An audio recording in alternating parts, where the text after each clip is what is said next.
Hello everybody, I'm trying to just explain a little bit.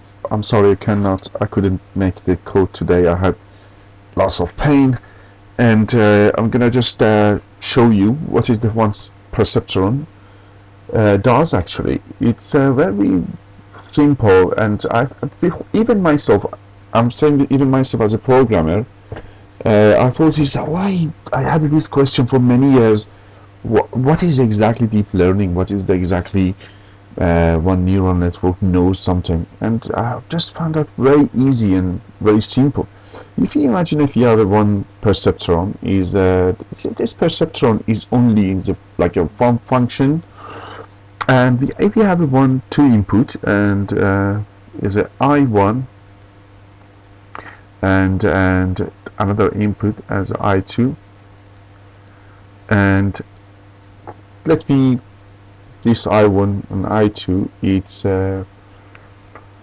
we just imagine we line like one imaginary line. We say every dot under the line is going to be class 1, and every dot over the line, imaginary line, we want to classify it as a class 2.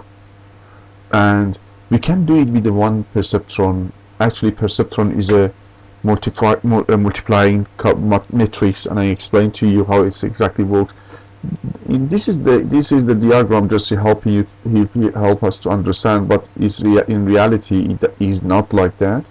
We just imagine we have a connection between these two input to the perceptron, and we call it this connection W1, and we call this one W2, and we're gonna keep the output as a I1 multiply W1 and plus I2 multiply W2, and we want to see the output because every dot in the Cartesian has a 1.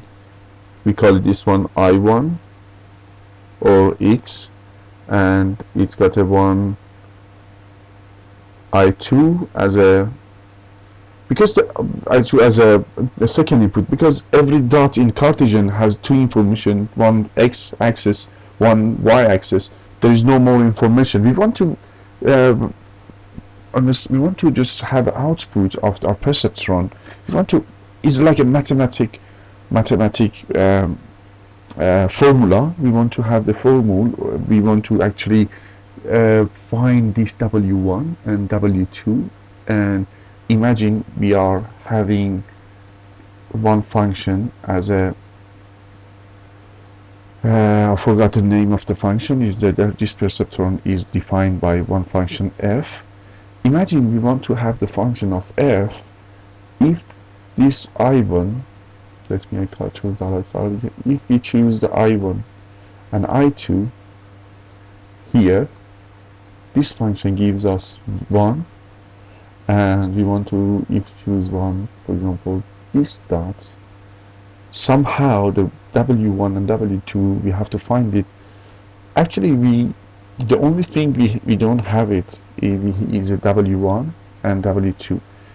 To one perceptron, the only, when we say the network is learning, actually find the factors of the connection of the input to the perceptron, and this function is one of the constant function. We can use it. I'll explain later in the videos. What we're gonna do here, we want to just put in, we want to give this input with the data for train data, and we go through this equation, and we first of all we choose randomly W1 and W2, and we try to find it the right W1 and W2 with the, as input is coming to the perceptron. When I'm saying perceptron, that is the perceptron. This one is the perceptron. That means I have to find the W1 and W2 for each input, I mean for each input, I mean talking about this one, for each input with this function gives us in the right answer 1 or 0, or 1 or 0. It's possible. It's as you can see here, we can, with the many data, enough data, we can, with the trial and error, we can find a better solution. What we're gonna do, we put input here, for example 3, for example here we put it 4, and we random W1 and W2. Imagine we have dot 7, and here we have 8.7. Imagine what we're gonna do, we're gonna multiply 3 multiply dot 8 plus, I'm talking about these two, is going to be 4 multiply dot 7, and this is going to be in the function. I forgot the name of the function, over there have a function, and already we know answer should be 1. If we get this one as a 0, that means we have error here. If they get the 1, okay, we already have the answer. Because we know the answer, if we got the error, we're gonna tweak this W1 and W2, depend how much they are affected. For example, this one is a 0.7, this is the 0.8. What we have to have, if we have an error, what we're gonna do, we're gonna just bring down this one, W1, a little bit changing. For example, if the answer is supposed to be 1 but it's 0, that's why we're gonna put W1 plus learning rate. For example, learning rate is going to be 1, and the 17, because this one is have less effect. Imagine we added this one learning rate, and this one is going to be the ratio of the 7.8 multiply the ratio.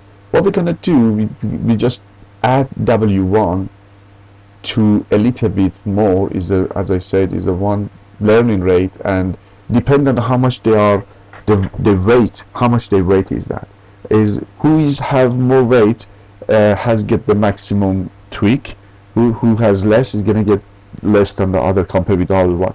As you can see, only we just try to find the W1, W2. If one network with one perceptron, the information of the perceptron is going to be W1 and W2. This is what I was looking for many years, and I never understand it from other videos. What is exactly W1 and W2? There is one more thing they didn't cover in our program on class. This is about the bias, but I think they didn't support this bias. We have to give them the bias by our hand, and finding the bias connection as a W3, and we're gonna get better answer. And it's like completely like a trial and error, finding the 3 items, W1, W2, and W1, W2, and W3 as a bias, and we, by trial and error, by training data, we find this parameter, and with the function is constant, the function constant, the sigmoid is one of the function I'm gonna use in this video. We're gonna find exactly this parameter and classify our data, because this information, as we have here as a training data, we already know this is like a training data. This is class 2, this is class 1.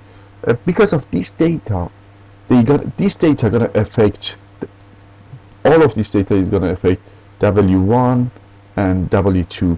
With this training data, actually we reach the best W1 and W2, and at the end of the day, for the rest of the other dots in here, they don't have classification, we can classify. I think it's going to be helpful. I'm going to go for the next video. Thank you very much. Bye bye.